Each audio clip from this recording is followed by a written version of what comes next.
Motherhood is the biggest sisterhood of them all. Before we became mothers, we were individuals with hopes, dreams, and aspirations. But sometimes, as mothers, we lose sight of ourselves through the hustle and bustle of everyday life. Hi, I'm your host, Dawn Imani. Just a friendly mother that wants to chat about raising kids, chasing dreams, and highlighting the many inspirational stories of the mothers that do it. Just like that. So pull up, grab yourself a motherly beverage, and get ready to ride this roller coaster we call life. Condensed into a show. Welcome to MYLF Podcast, and it's time to meet today's mother you'd like to friend. This is Topia from Abiyah Naturals. I am so excited to have you on my show today. I'm so happy to be here because we go back though from Clark Park days, like Clark Park. Seriously. Clark so Park. you've been with me low key on the journey. So this have is I? Yeah, you have. Oh my gosh! How long had you been in business before I met you in Clark Park? That was like maybe 8 years ago. Exactly. 7 years ago. That was the beginning of the whole thing. Really? Right. That's why I said you're like, it's deep that you reached out at this time because it's kind of saying like, finally, that was the beginning of Abiyah Naturals. That was my when I decided to stop working. Wow. I was doing part-time. Because I was a social worker. Okay. So I said, I had to step up and be mom. And that, when you met me, was when I was the beginning of the hustle. That is so amazing. That's so cool. I didn't know. Because my friend Gina, she was the one that was like, oh, there's this girl and she has all this great stuff. And we got to go to Clark Park. And we're like, oh, what is this? And I would have just thought you were in business. You had been in business for years, I was making stuff how you start up thinking you're going to do a business for probably, it's dating me, but to think for 20 years, I was like, yeah. So I was just making stuff. And I said, of course, traditionally, it's no, just keep going to school, get your degree. You're not going to make it otherwise. Yeah. So I just put this on the back. I said, well, let me go finish, do that side. No one's going to buy stuff. I'm not going to make a living off of it. So I never considered it as anything like that. I loved it, but I said, anybody going to buy my stuff like that? I'll be able to live. What you said about going to school and having that mindset of, oh, I have to do the status quo, go to college, get that 9 to 5, and that's the only path to success. And that's something that I really want to talk about today because that is the scary thing for us. And I always say this to my husband because I feel like I went to college, right?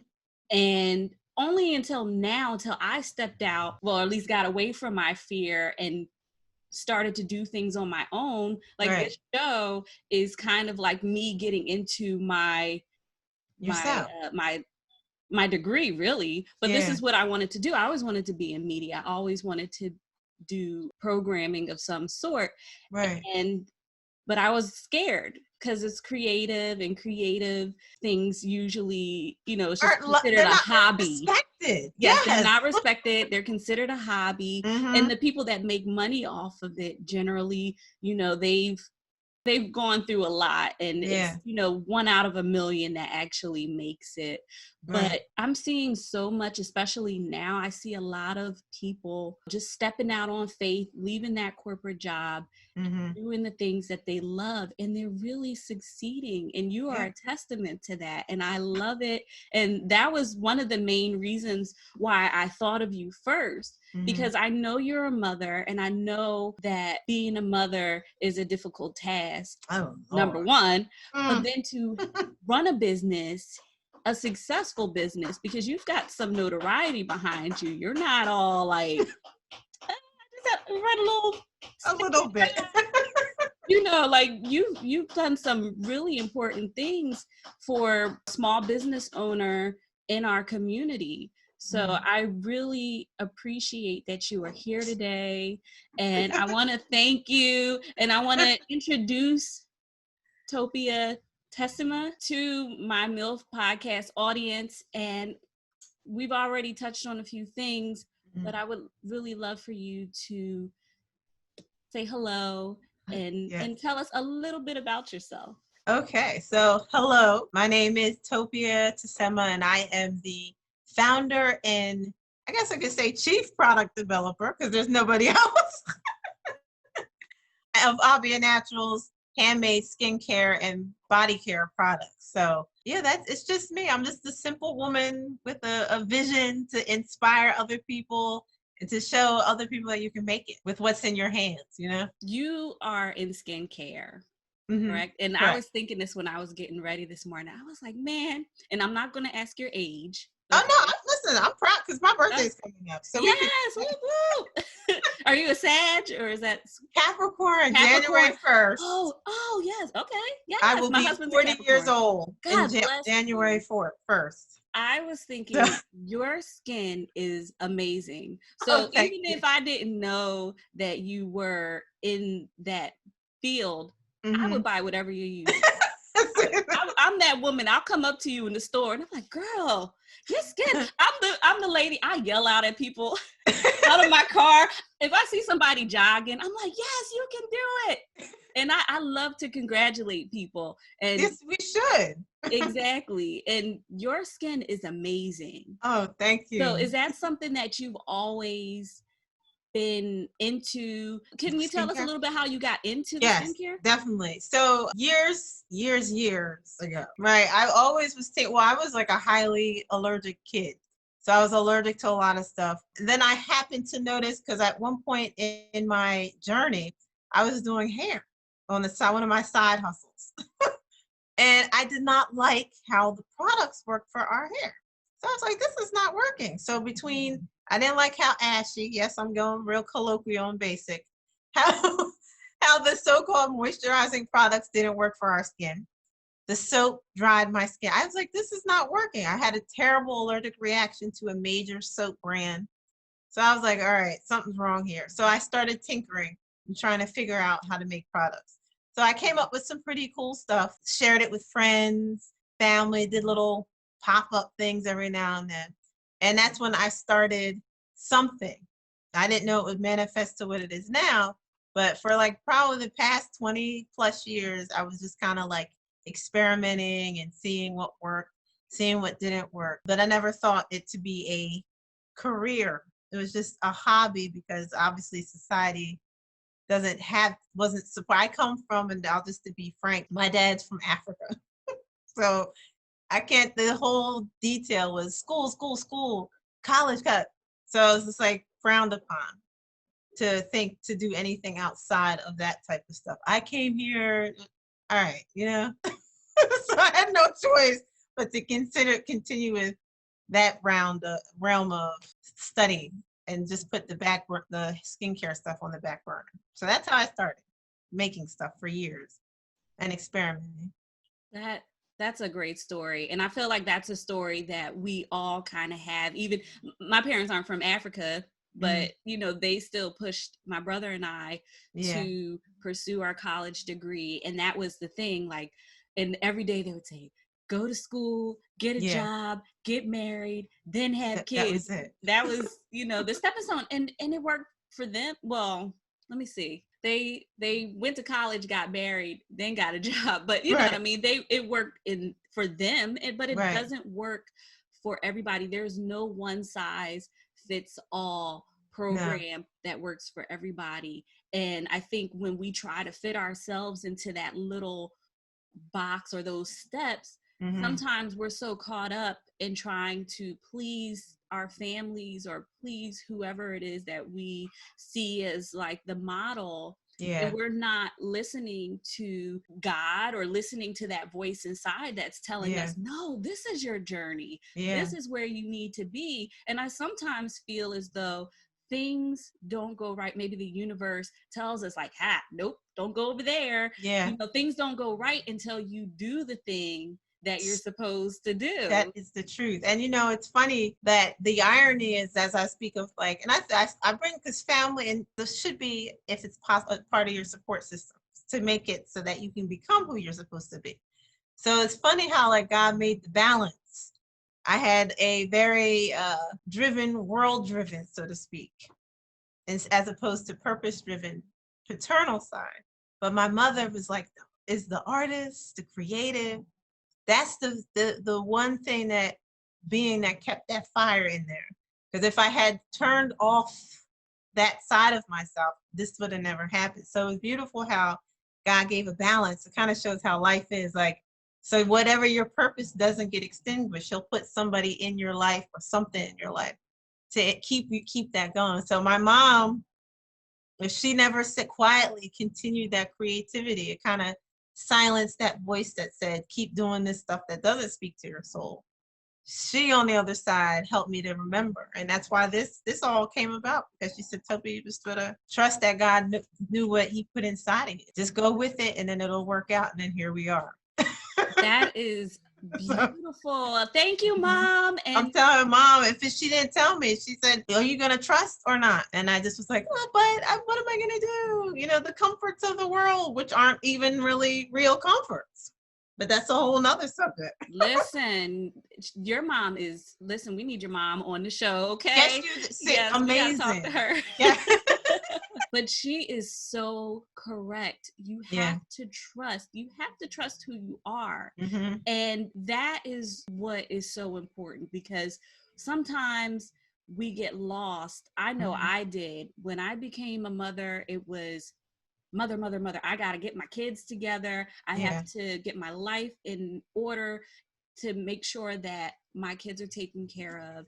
And of course, that is our responsibility. Right. But we lose ourselves in that process, in that transition sometimes. Mm-hmm. And it takes a lot, for me anyway. I don't know. I would like to ask you, do you feel as though when once you became a mother, did that desire to continue with your business change in any way? Now, the thing for me, it's a unique situation in that she was a part of the beginning of the business. And so mine was like a flip. So before my skincare production days, I was a social worker for about almost 12 plus years. So I was working in child welfare. So it was tough work, dangerous, because at some point it was, a little sketchy. When I was pregnant, I still was working, going to case visits and client visits, pregnant. Ridiculously dangerous, but I went because I had to work. Circumstances happen as life happens. I'll put that in that framework. I ended up having to parent alone. At that point, I was like at a crossroads. So my mother said, Topia, your job is not. It's either you're going to work in this realm or you're going to be the parent that you need to be. So I fought it, because at first I said, how am I going to do this? I have the child, blah, blah, blah. But I did have the other stuff behind the scenes. It was her coming is what forced me to go switch gears and take that dedication I had to, as much as I loved working. I love social work because I love to help. I love to help other people discover who they are. And I worked with women who were mostly single parents, which I did not believe I was going to ever be, but I ended up being. So I had to take that message that I told them over the years and preach it to myself on how to overcome the situation and how to empower yourself and find out how you're going to be all right for your children. Mine was it wasn't easy. I don't want to make it seem like it was an easy walk, but she played a part in my push. Because at that point, that same trajectory that I had to have me get up early in the morning, going to court for my clients, I put into being, how am I going to grow anything so that she can see that we're going to make it? Yes. So that's how my thing was. Mine was the flip, that she was completely 100% my focus on why I needed to grow something. And then I kind of didn't matter in a weird way. I didn't care about, I wanted to be like, all right, I got work to do. And that was what it's been for the past now 9 years. Yes. The fact that you mentioned that your daughter was the one, or stepping into your motherhood is what pushed you into your journey, catapulted you into being great and striving for greatness. Right. And sometimes motherhood can kind of be a stumbling block, but in other times it can be something that can project you into your purpose. Right. Sometimes the stigma of becoming a parent is your life ends, but it sounds like your life truly began. Your purpose truly began once you stepped into your role of being a mother. I have to agree. I think she changed my life on levels that I didn't even realize. Like, you know, you think your life was okay. You think you were chill. You know, the way I had my life factored before her as one of the many things that I did. I lived in New York. I was thinking I was going to be a photojournalist. Like, I thought I was on the way. I just figured that everything was great. But then now that she's here, I was just like, oh, it wasn't as great as I thought. I was really empty. So she added a fullness to my life that I didn't know that I was missing. I don't know if I've told my daughter this, but I really feel like she kind of saved my life. Mm-hmm. I was battling depression. Mm-hmm. And once I had her, I felt as though it was just something. Maybe it was an excuse, but it was just something to live for. Yeah. Something to follow through with, and loving her, projecting that love that I wanted for myself onto her, just got me through that dark period in my life. So I completely understand. Yeah. You know, the feeling with your child coming into this world. It's amazing. Light. Yeah, and they really are a joy. Yeah, a joy. You might go crazy every now and then. Right. But then you look at it and you're like, wow, I have been chosen to help this individual understand who they are. And that, to me, every time she might just have me like, oh my God, help me, Jesus. I realize that there's a purpose to why I'm her mom. So then that brings me back, you know, so it's just incredible. But like you said, my life was saved because I probably would have been, who knows, trying to capture some photograph in some like dangerous war-torn place and probably, you know, something bizarre. Yeah, exactly. But not thinking about me and what taking care of me, instead just like, oh, let me do this amazing thing. No, stop and understand who you are. And I love seeing the pictures that you post and the stories that you post about your daughter, and how it seems like you have definitely already impressed on her that being creative is okay, and being a business-minded woman is okay. And I think that is so important as parents. We need to, like your mother did, your mother encouraged you to tap into what she knew your greatness could be. She saw in you what maybe you didn't see in yourself. And you say thank you, and you're grateful that you were appointed this job, this task of being a mother. But that is part of our calling, is to see that greatness. Because you know how people are always like, oh, my child is the best, you know, and you know, that we feel that way about our children. But I think the point is, we naturally see those things. We naturally see the potential in our children. Try to gently encourage. And but I think the biggest encouragement is them seeing us do the work, see us maybe in that light. I think sometimes when we encourage our kids, we're not encouraging of ourselves. They see, like for me in this show, like I'm like, oh, I want to do this, I want to do that, but then, you know, I'm sitting back like, oh, I'll never be good enough. So then they're like, oh, I'll never be good enough. But seeing, like for you with your business, and you're like, okay, I'm going to try this new thing, and you try the new thing, and your daughter sees that, right? And now she's like, you know what? I'm going to try a new thing. I hope. Well, I see it when you post your stories. I do see that she is, you know, and obviously I don't see all the behind the scenes. You see that impression. You see her pride and her smile. It does shine through. And do you feel that you purposefully try to encourage her to be more creative or more science driven, or how do you feel as a parent? Do you encourage, like you said with your father, like college, school, or do you find a balance? I have to. She's brilliant naturally, and she's strong-minded. I wonder if the part of her personality of like, I want to do this, it's because she sees me doing. Now that you say that, I'm like thinking like, oh, you might have solved the mystery of why she's so hard-headed, because she thinks like, well, why can't I? So now I just have to figure out how to filter that. My whole thing is I want to inspire all her things. Like, I'm that mom that will probably go broke to try, like, oh, whatever her gift is, we're going to figure it out. And I'm not going to stunt that. It could be she's naturally creative. It's there. She plays the violin. She's a wonderful artist.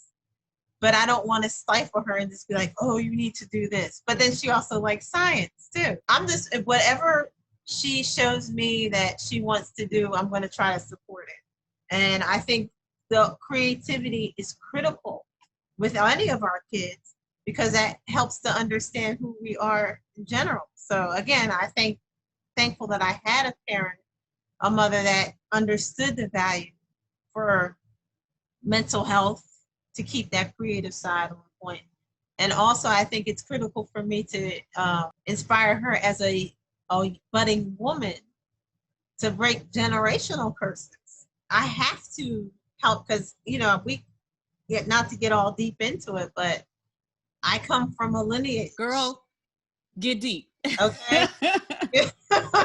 A lineage of women who have not fulfilled their purpose because of the way things were set up.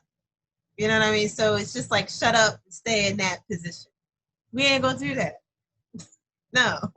Yes, absolutely. And you know what? I was just thinking, in your field of work is basically chemistry. Yeah. Kind of. I mean, mostly. And I know the little girl in me, I used to love hair and makeup, and I was in the bathroom mixing like Noxzema with my toothpaste, like, I'm making this new skincare. Right. My dad was like, don't burn your skin off, okay? The thing is, and I think a lot in our community, in the African American community, we aren't encouraged to venture into that science field. No. And especially women. I don't see a lot of women in chemistry and in the sciences. I feel like only maybe over the past like 15 years have I seen some significant changes in articles on women in different science fields, but they're like, they're the ones making strides. So I hope for our children and our children's children that becomes the norm, that we see more people of color and women venturing into the science field. Yes, that is so important. You mentioned as a child, and this was the reason, or one of the reasons why you started your skincare line, was because you had some allergies. Right. And I remember coming to you, and I don't know if I mentioned this to you, but my son, he was a baby at the time, he had eczema. I remember. Yes. And you had turmeric something, right? Yes. And I was buying your products, but you had given me the oils and your shea. I bought a few things that day, and it really did help his skin. So thank you so much. But it's so important that things are created by people that know their demographic. Right? So, go ahead. It's snack time. See? Wonder Mom. I'm like, be quiet over there, kids. It's so important that we enter these fields because, I love all people, and I want to talk about all people, but certain people of certain backgrounds have different things with their skin or with their hair. There's differences and variations, and if we're not represented behind the scenes in the chemistry and in those meetings, we're not going to get the products that we need to help us with our conditions. I know that your oils and your butters and your soaps can help anybody, but the point is that if you're not represented, if your conditions aren't represented behind the scenes, then you're not going to get the help that you need. So I really appreciate you being in that realm in that world of chemistry where you can see the need, and some of those needs are personal, and you can transition that idea into a product that other people who have those same conditions can use. I hope that. No, definitely. I mean, this is my testimony. Your oil, the Nourish oil, really did help. And I was using I think it was one of the shea butter. The all-in-one might have been, because that's been the body butter. Long time. Yes.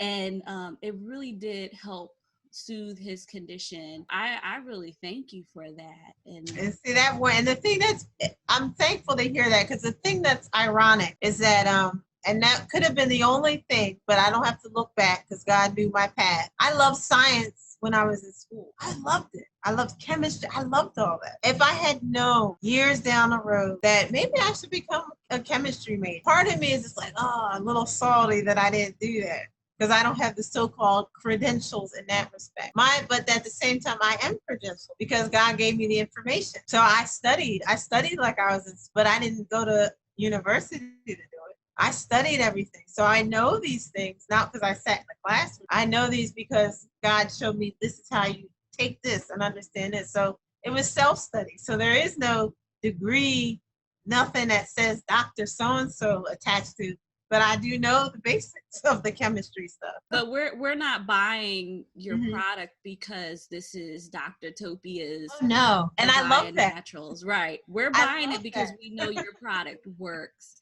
and it smells great. It makes you feel great. It feels luxurious when like the oils, man, I tell you, get them, buy them, people. And that's beautiful, though. Yeah. I think that's inspiring in itself, though. And that's why I love that, because I'm just like, I am like you. It's not, I think sometimes people get caught up in all that. And that's not what makes the product. Oh my gosh, she used all of it. Say hello. Hello.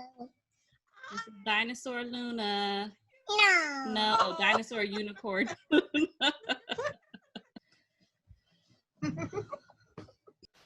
I was so excited to hear that and see that you had gotten your soaps placed in the Whole Foods. Oh my God. Could you let me tell you that process? All right, let me give you like the microwave version on that, because it's such a long thing. It's one of my now long-term customers who was with me in Clark Park, like would show up all the time. She would follow me to every vending venue. So she was like, sis, I just saw that Whole Foods. This is when they were doing the whole revamp of the Wynwood Whole Foods. They're looking for local makers. So I'm like, no. I'm used to, like, I pack up my truck and put my soap in the bag. I'm not doing that. When you're catching me at the next vending event, because that didn't even equate to me, right? She said, you need to find out. So I looked at it, because I think they had put a sign or something in. So I went in there and I said, well, listen, I make soap. I was like, how do you get your stuff in here? So I asked one of the people that worked in there. So they gave me the information for the buyer and the email, and they said, just write an email, introduce yourself, and say what product you have. So I got the email and then just finished my grocery trip, and I was like, whatever. So I prayed on it and went home, and I said, what do I even say to these people? So I knew that I looked around, I'm like, I don't have anything like my type of stuff in here. So I wrote just that, introduced myself, and I just said, I think your store would benefit from having Abiyah Naturals. I have been vending, and I explained my background and the community support that I had. So didn't hear from them. So I was like, you know what? That's why I'm just going to stay vending. I'm going to stay hustling. That's it. So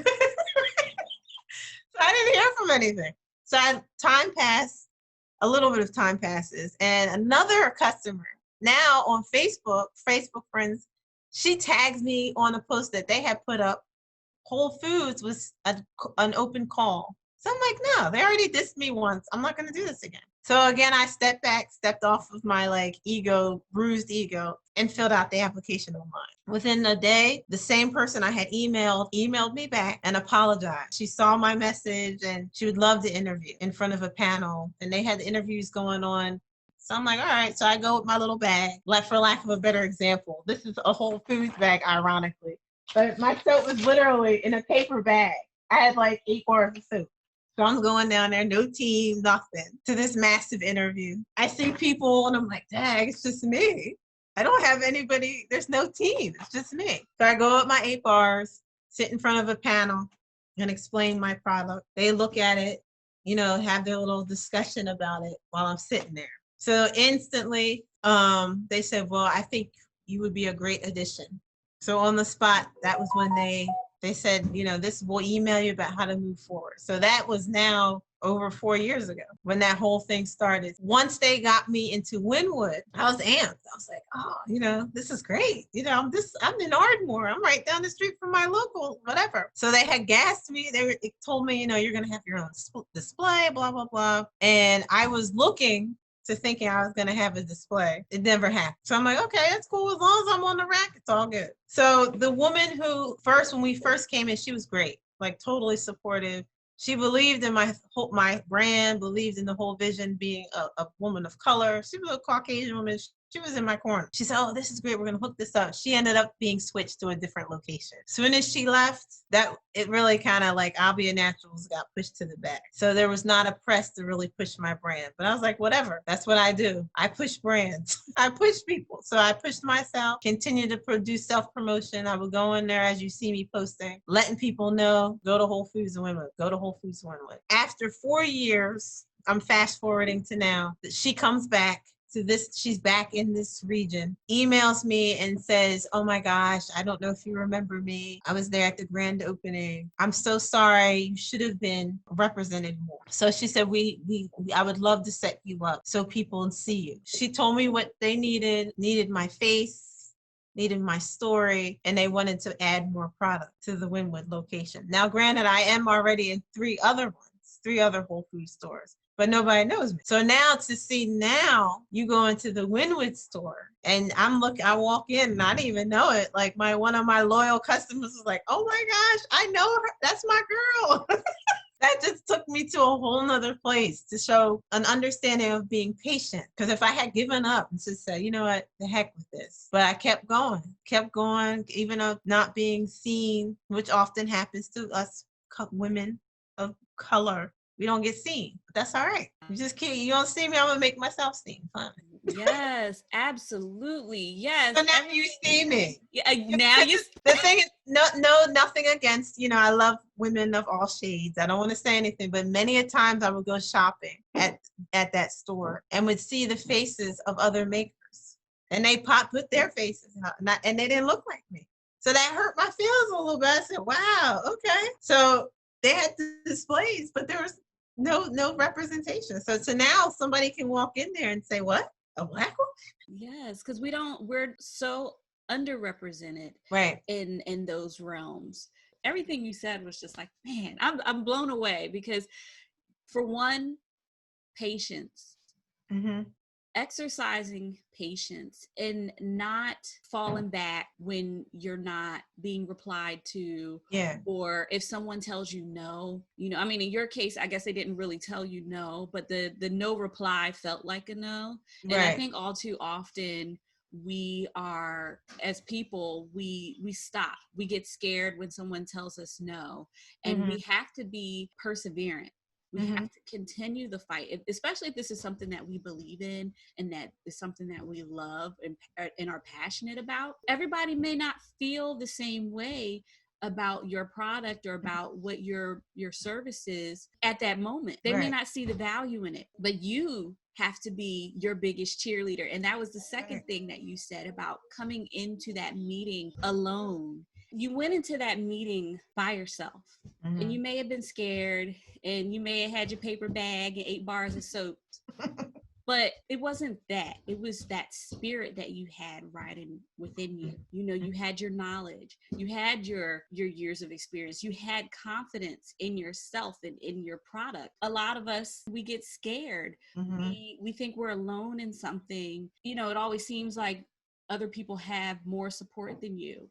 But if you can't support yourself, people aren't going to see that value. They're not going to back you.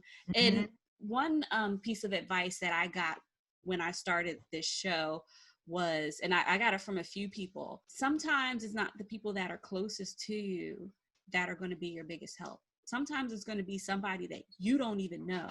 I agree. You don't even expect. And it's not that your friends and your family may not want to help and may not want to support you, but they may not have the means to, and they may not know how. So as long as you're continuing to keep working on yourself and keep working on your business and your product or whatever it is that you have going for you, as long as you keep working on that, eventually you're going to find where you need to be. But it's so important. Your story just shows that perseverance and not giving up and being fearless can really take you so far.